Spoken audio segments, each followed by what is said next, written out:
Commander Zeth Vorian stood on the bridge of his flagship and looked at the small blue planet below. It was called Kesra 4 by the maps. It was called home by the 2 million humans who lived there. Soon, it would be called a Valorian colony. Zeth had served in the military for 40 years. He had conquered 12 worlds. He had seen species beg for mercy. He had seen them fight and lose. He had seen them run and hide. War was simple to him. The stronger force always won. The weaker force always fell. This was the natural order of things. The humans on Kesra 4 were weak. Everyone knew this. Human bodies were soft. Their bones broke easily. They needed food and water and sleep. They died from simple wounds that would not bother a Valorian soldier. Their ships were small and old. Their weapons were basic. Zeth had brought 60 warships to this system. 60 against 8. It was not even a fair fight.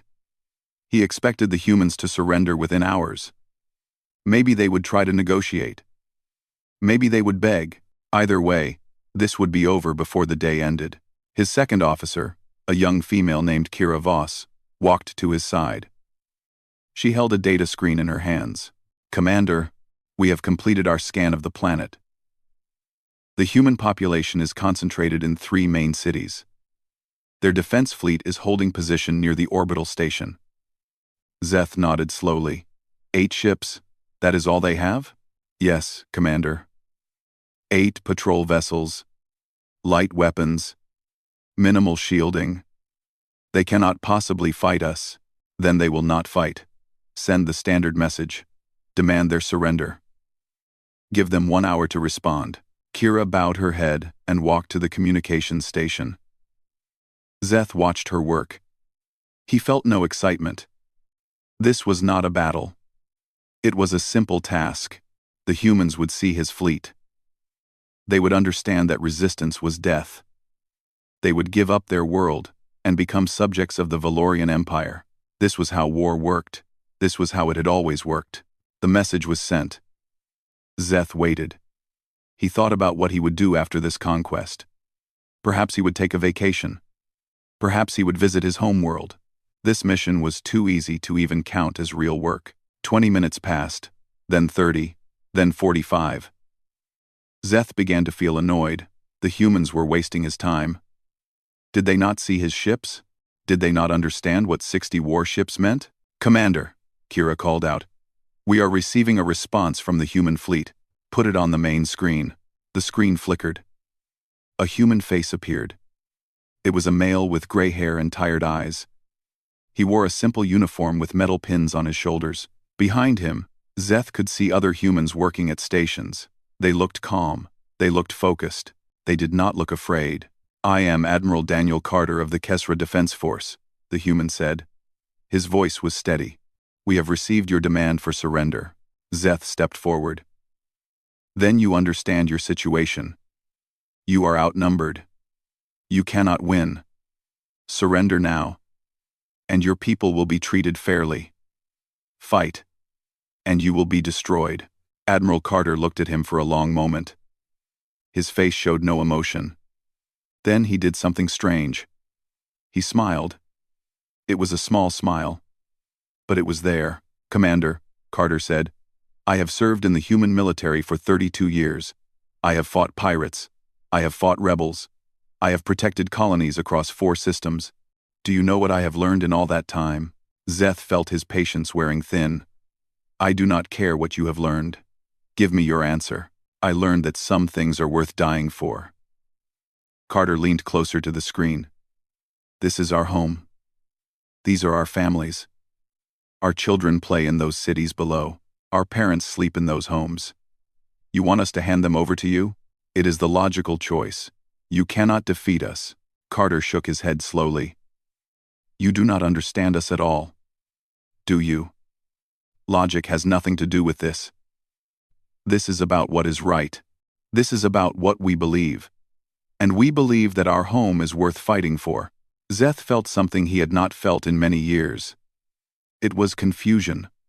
Why were the humans not afraid? Why were they not begging? They had 8 ships against 60. The math was simple. The outcome was clear. "Admiral Carter," Zeth said, keeping his voice calm, "I am giving you one final chance. Surrender now. Save your people from death." Carter straightened his back. He looked directly at Zeth. When he spoke, his voice was quiet but firm. "We decline." The screen went black. Zeth stared at the empty screen for several seconds. He could not believe what he had just heard. The humans had chosen death. They had chosen to fight a battle they could not win. It made no sense. It was against every rule of war he had ever known. Kira approached him carefully. "Commander, what are your orders?" Zeth turned to face his bridge crew. They were all watching him. They all expected him to be angry. But he was not angry. He was curious. For the first time in many years, he did not know what would happen next. "The humans have chosen war," he said slowly. "Very well. We will give them war. All ships, move to attack formation. Prepare for battle." The bridge came alive with activity. Officers shouted orders, weapons powered up, shields activated. The great Valorian fleet began to move toward the tiny human force. Zeth watched the human ships on his tactical display. 8 small dots against 60 large ones. It was almost sad. The humans would be destroyed within minutes. Their courage was pointless. Their sacrifice was meaningless. But somewhere deep inside, Zeth felt a small seed of doubt. There was something in Admiral Carter's eyes, something he had never seen in an enemy before. It was not fear. It was not hope. It was something else entirely. It was certainty. Admiral Carter was certain that he was doing the right thing. He was certain that fighting was better than surrender. He was willing to die for that certainty. Zeth pushed the doubt away. It did not matter. Certainty did not stop weapons fire. Courage did not repair broken ships. The humans would learn this lesson soon. The battle was about to begin, and Zeth was sure he knew how it would end. He was wrong. The first shots of the battle came from the Valorian fleet. Bright beams of energy cut through the darkness of space. They struck the human ships with terrible force. Shields flickered, metal burned. The attack had begun. Zeth watched from his command chair with calm eyes. This was how war worked. The stronger force attacked. The weaker force died. Simple. Clean. Predictable. But then something happened that Zeth did not expect. The human ships did not retreat. They did not try to run. Instead, they flew directly toward the Valorian fleet. Their engines burned at full power. Their weapons fired without stopping. They were attacking. "Commander," Kira said with confusion in her voice. "The human ships are advancing. They are flying straight at us. They are trying to close the distance," Zeth replied. "Their weapons have shorter range than ours. It is a desperate move. It is a suicidal move." Zeth nodded. "Yes, it is." The human ships pushed through the wall of fire. 2 of them exploded almost immediately. Their shields could not handle the punishment. They broke apart in bright flashes of light. Zeth expected the remaining 6 to turn back. Any logical commander would order a retreat after such losses. The 6 ships kept coming. Zeth leaned forward in his chair. Something was wrong here. Something he did not understand. The humans were losing. They knew they were losing. Why did they not stop? Then one of the human ships did something that made Zeth's blood turn cold. A small patrol vessel named the Endurance turned off its weapons. It turned off its shields. It redirected all power to its engines. And then it flew directly into the side of a Valorian cruiser. The explosion was massive. Both ships died instantly. The Valorian cruiser, with its crew of 800 soldiers, was destroyed by a human ship with a crew of 40. Silence fell over the Valorian bridge. No one spoke. No one moved. They had just witnessed something impossible. Something that broke every rule of war. Did they just... Kira could not finish her sentence. "Yes," Zeth said quietly. "They rammed us. They killed themselves to kill us." Before anyone could respond, another human ship did the same thing. It flew into a Valorian destroyer at full speed. Another explosion. Another Valorian ship gone. 2 human ships. 2 Valorian ships. Equal losses. But the humans had started with 8. And the Valorians had started with 60. The math still favored Zeth. Yet he did not feel like he was winning. He felt afraid. All ships, increase distance, Zeth ordered. Do not let them get close. The battle continued. The remaining human ships fought with everything they had. They dodged and weaved through the Valorian formation. They scored hits on larger vessels. They refused to die, quietly. Meanwhile, on the surface of Kesra 4, something else was happening. Something that would change everything. Clara Webb stood in the central plaza of New Haven, the largest city on the planet. She was 63 years old. She had been a teacher for 40 years. She had never held a weapon in her life. Today, she held a rifle. Around her, hundreds of other civilians gathered. Old men, young women, teenagers, parents, grandparents. They had all heard the news. The aliens wanted their planet. The fleet was fighting in space, and soon, the enemy would come to the ground. The military commander, Captain Ben Torres, stood on a platform and addressed the crowd. He was a young man with a serious face. He had expected the civilians to evacuate. He had expected them to run. Instead, they came to fight. Listen to me, Ben shouted. This is not your battle. You are not soldiers. You should go to the shelters. You should protect yourselves. An old man stepped forward. His name was George Palmer. He was 78 years old. He had built the first house in New Haven with his own hands. Captain, George said, this is my home. I built it. I raised my children here. I buried my wife here.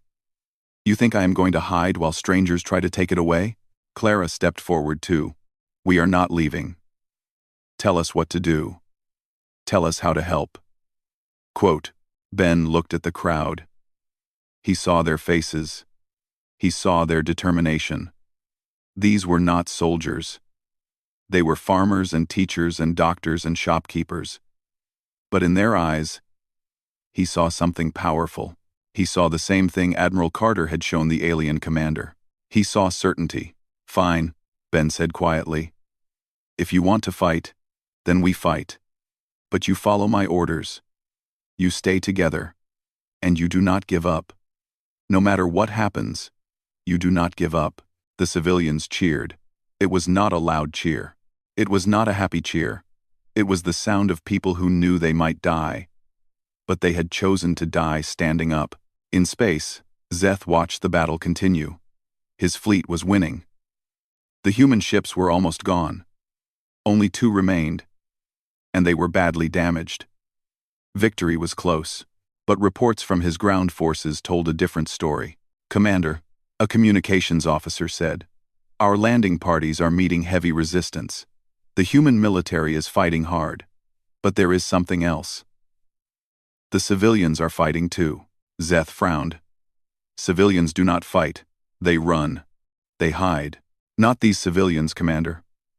Old people. Young people. They have weapons. They are building barriers. They are attacking our soldiers in the streets. This made no sense to Zeth. In every war he had fought, civilians surrendered quickly. They wanted to survive. They wanted peace. They let the soldiers fight while they protected their families. But the humans were different. Their families were fighting alongside their soldiers. Old men stood next to young soldiers. Mothers carried guns, while their children hid in shelters. The entire population had become an army.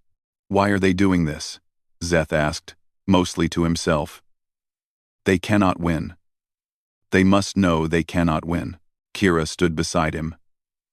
She had no answer. None of them did. In space, the last 2 human ships finally fell. Their shields collapsed. Their engines died. They floated in silence, broken and burning. The space battle was over. The Valorians had won. But Admiral Carter was not dead. He had escaped his dying ship in a small shuttle. He had landed on the surface. And now he stood beside Captain Ben Torres, ready to continue the fight. Admiral, Ben said, our fleet is gone. We have no more ships. I know, Carter replied. He looked up at the sky, where Valorian transport ships were beginning to descend. But we still have something they do not understand. What is that? Carter turned to face the young captain. His eyes were calm. His voice was steady. We have something to fight for, and that is more powerful than any weapon. The ground war was about to begin, and Zeth was about to learn that destroying ships was the easy part. The hard part was breaking the human spirit, and that, he would discover, was impossible. The ground war had been going on for 3 days. 3 days of fighting. 3 days of dying. 3 days of surprises that made Commander Zeth question everything he knew about war. He stood in his command center, staring at the reports on his screens. His forces controlled the open land. His forces controlled the skies. His forces had better weapons, better armor, better training. By every measure, he was winning. But it did not feel like winning. The humans had retreated into their cities. They had turned buildings into fortresses. They had turned streets into death traps. Every block had to be fought for. Every building had to be cleared. And for every Valorian soldier who fell, there was always another human waiting to take the shot. Commander, his ground force leader reported, we have taken the western district of New Haven. But we lost 200 soldiers in the process. 200? Zeth's voice was sharp. How many humans did we kill? Perhaps 80. But Commander? They were mostly civilians. Teachers. Workers. Old people with hunting rifles. Zeth closed his eyes. 200 trained Valorian soldiers. Dead. Killed by old people with hunting rifles. This was not how war was supposed to work. In the city below, Admiral Daniel Carter moved through the underground tunnels with Captain Ben Torres. They had built these tunnels during the first day of the invasion. Hundreds of civilians had worked through the night, digging and reinforcing. Now these tunnels connected every part of the city. We lost the Western District, Ben said quietly. The aliens are pushing deeper into the city. I know, Carter replied. But we slowed them down. That is what matters. Every hour we hold them is another hour for help to arrive. Will help come? Carter stopped walking. He looked at the young captain with honest eyes. I sent a distress call at the start of the battle. The nearest human fleet is 20 days away. We need to hold for 20 days. Ben felt his heart sink. 20 days. They had barely survived 3. How could they last that long? But then he thought about the people fighting beside him. George Palmer, the old man who had built New Haven, was still alive. He had killed 4 Valorian soldiers with his grandfather's rifle. Clara Webb, the teacher, was running medical supplies to wounded fighters. Even the children were helping, carrying messages through tunnels too small for adults. We will hold, Ben said finally. We have to. In the medical center, a young woman named Hannah Cole worked without rest. She was a nurse. She had trained to help sick people get better. She had never expected to treat war wounds. She had never expected to hear explosions outside her window. But here she was, bandaging bullet holes, stitching cuts, holding the hands of dying soldiers. She had not slept in 2 days. She had not eaten a proper meal in 3. But she kept working. A wounded soldier grabbed her arm. He was young, maybe 20 years old. A piece of metal had cut deep into his side. He was bleeding badly. You need to leave me, he whispered. Save your supplies for someone who can still fight. Hannah looked at him with fierce eyes. I am not leaving anyone. You hear me? We do not leave our people behind. She kept working. The soldiers survived. On the Valorian flagship, Zeth received more troubling reports. His soldiers had captured some humans during the fighting. They had brought them aboard for questioning. Zeth wanted information. He wanted to know the human battle plans. He wanted to know their weaknesses, but the humans would not talk. Zeth walked into the holding cell where 3 human prisoners sat. 2 men and 1 woman. They were wounded and tired. They had been fighting for days without proper food or sleep. They should have been broken. They were not broken. I am Commander Zeth Vorian, he said slowly. I want information about your defenses. Tell me what I want to know, and you will be treated well. Refuse, and you will suffer. The oldest prisoner, a man with gray hair and blood on his face, looked up at Zeth. He smiled. You can do whatever you want to us, the man said. We will not betray our people. You are going to die. You know this. Why protect people you will never see again? The woman prisoner spoke next. Her voice was weak but clear. Because that is who we are. We do not give up our families. We do not give up our friends. We do not give up our home. Not ever. Zeth stared at them for a long moment. He could see the truth in their eyes. They were not lying. They were not pretending to be brave. They truly believed what they were saying. They would truly die before they talked. He had never seen anything like this before. He ordered his soldiers to release the prisoners. There was no point in keeping them. They would never give him what he wanted. Their spirit was unbreakable. That night, Zeth sat alone in his quarters and did something he had never done before. He studied human history. He wanted to understand these strange creatures who fought without hope. He wanted to know why they were so different from every other species he had conquered. What he found terrified him. The humans had been fighting wars since the beginning of their civilization. They had fought each other for thousands of years. They had developed weapons that could destroy entire cities. They had killed millions of their own kind in great conflicts. But more importantly, they had never given up. Throughout their history, there were stories of small groups holding out against impossible odds. Stories of cities that refused to surrender, even when surrounded. Stories of individuals who chose death over defeat. The humans called it resistance. They called it standing your ground. They had a phrase that kept appearing in their stories.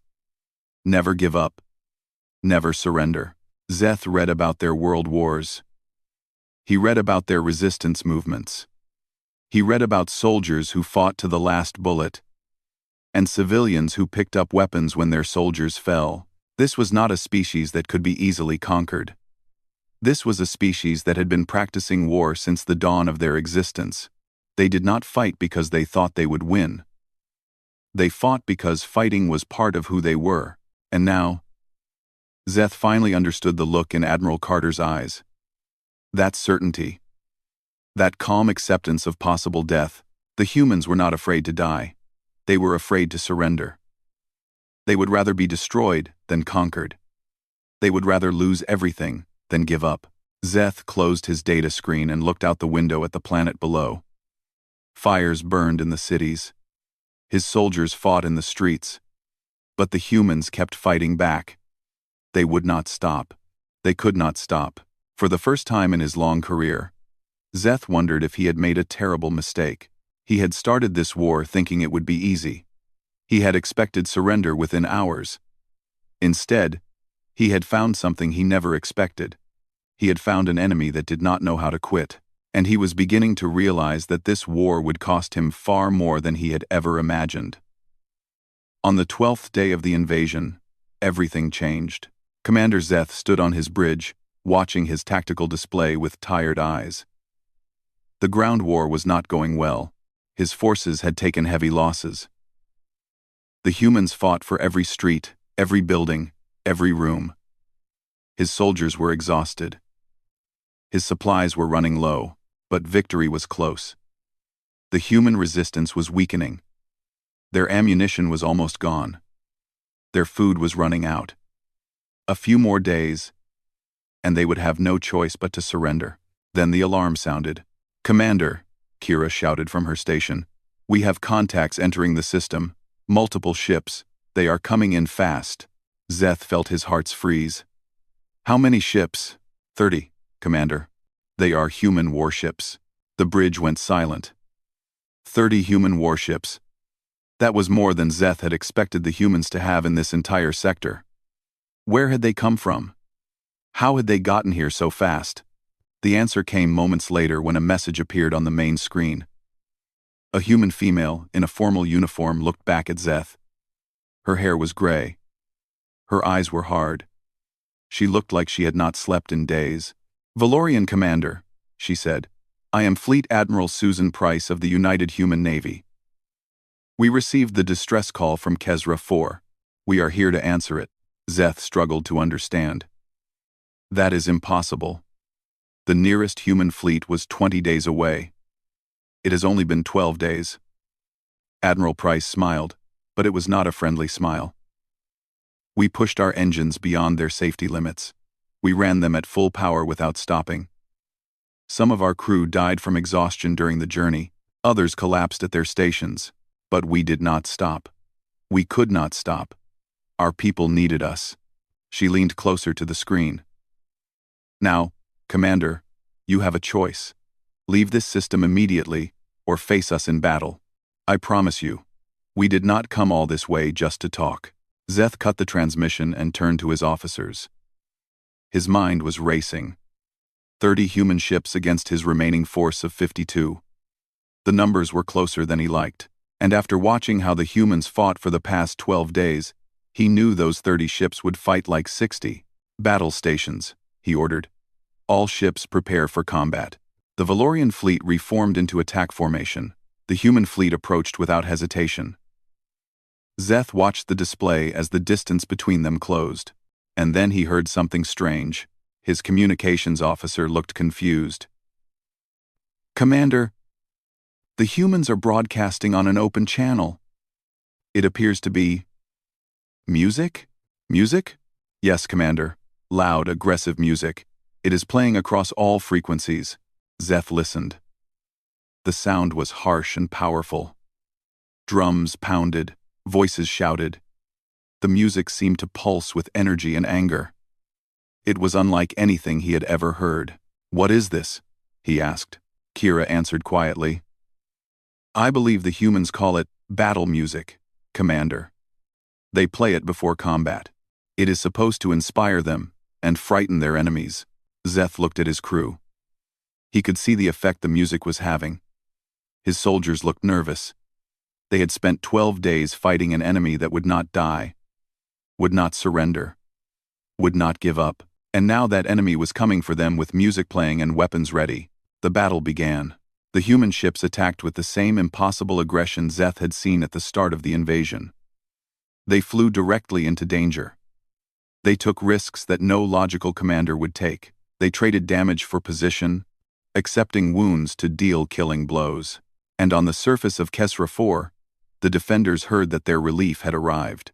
Captain Ben Torres was in the tunnels when the news came. He had been awake for 30 hours. He had wounds on his arms and face. He had lost count of how many friends had died beside him. He had started to believe that rescue would never come, but it had come. Admiral Price is here, one of his soldiers reported. The fleet made it. They are fighting in orbit right now. 1. Ben closed his eyes and let himself feel hope for the first time in days. Then he opened them again and looked at the fighters around him. Soldiers, civilians, old people, young people. They had all survived together. They had all fought together. Listen to me, he said loudly. Help has arrived. But the battle is not over. We need to push back. We need to drive the aliens out of our cities. This is our moment. This is what we have been waiting for. The fighters cheered. It was a real cheer this time. A cheer of hope and determination. In the medical center, Hannah Cole heard the news too. She looked at her patients. Wounded soldiers and civilians filled every bed. Many of them had been too injured to fight. But when they heard that rescue had come, something changed. One by one, the wounded soldiers started getting up. What are you doing? Hannah asked. You need to rest. You are injured. A young soldier with a bandaged chest looked at her with steady eyes. Our friends are fighting. Our home is being invaded. You think a few wounds will keep us in bed? He picked up his weapon and walked toward the door. Other wounded soldiers followed. They limped and stumbled. But they kept moving. They were going back to the fight. Hannah watched them go. She wanted to stop them. She wanted to force them to rest. But she understood. She had seen the same spirit in every human on this planet. The spirit that refused to quit. The spirit that would rather die fighting than live in defeat. She picked up a medical bag and followed them. If they were going to fight, someone would need to treat their wounds. In orbit, the battle raged. Valorian ships fell. Human ships fell. The darkness of space was filled with explosions and debris. Both sides took terrible losses, but Admiral Price did not retreat. She commanded from the front of her fleet. She made bold decisions. She took risks. And slowly, inch by inch, she pushed the Valorians back. All ships, she ordered, focus fire on their flagship, take out their commander. Zeth felt his ship shake as multiple weapons struck its shields. Alarms screamed. Damage reports flooded in. His beautiful flagship, the pride of the Valorian Navy, was being torn apart. "Commander," Kira shouted. "We have lost 3 more ships. Our shields are failing." Zeth looked at the tactical display. The battle was turning against him. His remaining ships were outnumbered and outfought. The humans were winning, and on the surface, the ground forces were being pushed back too. The wounded soldiers had rejoined the fight. The civilians had found new weapons. Admiral Carter was leading a counterattack that was driving the Valorians out of the cities. 12 days ago, Zeth had expected an easy victory. Now, he was facing the possibility of complete defeat. How had this happened? How had these small, weak creatures managed to fight back so hard? How had they turned a hopeless situation into a real battle? He knew the answer. He had learned it over 12 long days of fighting. The humans did not fight because they could win. They fought because they believed fighting was right. They fought for their families. They fought for their homes. They fought for each other. And that belief gave them power that no weapon could match. Commander Zeth made his decision. He would commit everything. Every ship. Every soldier. He would overwhelm the humans with pure force. It was the only way. "All remaining ships," he commanded. "Full assault. Hold nothing back. We end this now." The Valorian fleet surged forward. 43 ships against 24 surviving human vessels. The numbers finally favored Zeth again. This time, the humans would fall.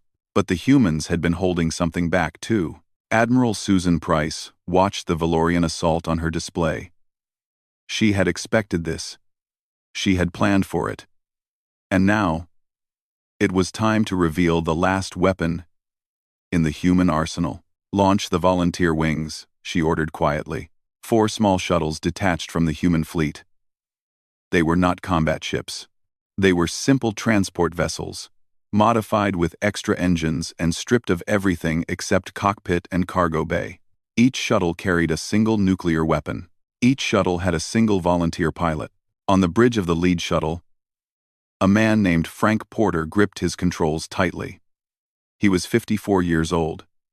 He had been a cargo pilot for 30 years. He had never been a soldier. He had never fought in a battle. But his daughter lived on Kesra 4. His grandchildren played in the streets of New Haven. When the call for volunteers came, he had not hesitated. "Control.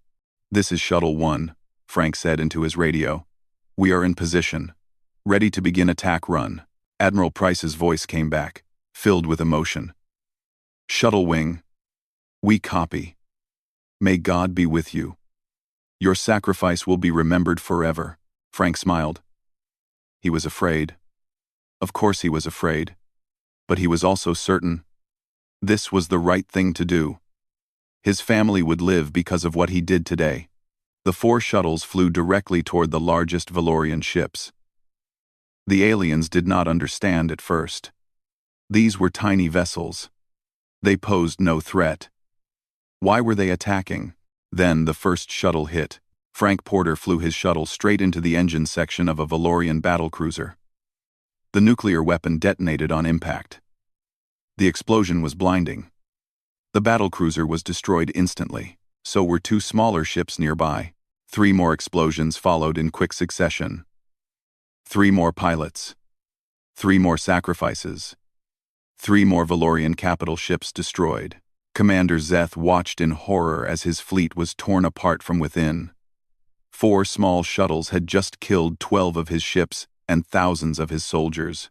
The volunteers had turned themselves into weapons, "No," he whispered. "This is not possible. This is not how war is fought." But the humans had shown him, again and again, that they did not fight war the way other species did. They did not calculate odds. They did not measure survival. They measured only one thing: what they were willing to give to protect what they loved. And they were willing to give everything. The tide of battle turned completely. The surviving Valorian ships were now outnumbered. Their formations were broken. Their morale was shattered. They had seen their comrades die, and they knew more death was coming. "Commander," Kira said, her voice trembling, "we cannot win this battle. We must retreat."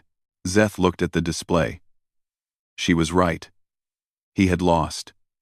The humans had defeated him not with superior weapons or numbers, but with something he could not match.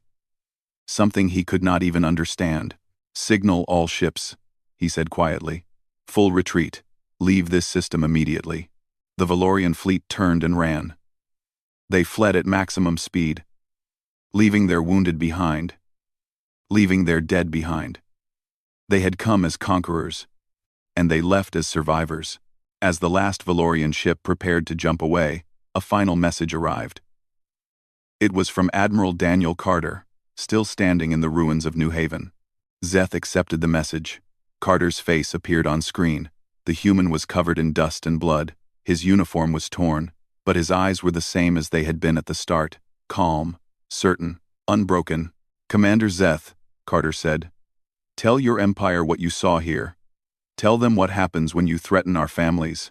Tell them what happens when you try to take our homes." Zeth stared at the human admiral. He had no words. "We are not a species that surrenders," Carter continued. "We are not a species that gives up. We will fight with everything we have. We will sacrifice everything we are. And in the end, we will still be standing." Carter paused. When he spoke again, his voice was soft, but heavy with meaning. "Do not come back. Ever." The screen went dark. The Valorian fleet jumped away. 3 months later, Commander Zeth stood before the Valorian High Council. They had summoned him to explain his failure. They wanted to know how 60 warships had been defeated by a primitive species. Zeth told them everything. He told them about the ships that rammed their enemies. He told them about the civilians who fought alongside soldiers. He told them about the prisoners who refused to talk, even when facing death.